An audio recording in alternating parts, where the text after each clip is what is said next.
आम्ही कापशी येथे सरसेनापती संताजी घोरपडे यांच्या पुतळ्याजवळ जात आहे.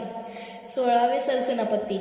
जन्म 1660, मालवणी, सांगली. वडील मालोजी घोरपडे, भाऊ बहिर्जी मालोजी, पत्नी द्वारकाबाई सोयराबाई, संतती पिराजी राणोजी. अत्यंत नाजूक व पडत्या काळात हिंदवी स्वराज्याची पुनर्बांधणी केली. छत्रपती संभाजीराजे यांची हत्या झाल्यानंतर औरंगजेबाच्या छावणीवर छापा टाकून तंबूचे कळस तोडून आणले. राजाराम महाराजांनी 1990 मध्ये ममलकत मदार पदवी बहाल केली. इतिहासात संताजी व धनाजी यांची जोडी होती. संताजी यांची फितुरीने हत्या करण्यात आली.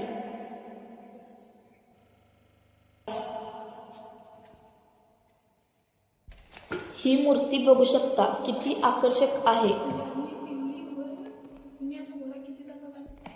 हेच ते संताजी घोरपडे ज्यांनी दिल्लीहून पुण्यापर्यंत 7 तासात घोडा आणला. एकदा अवश्य भेट द्या.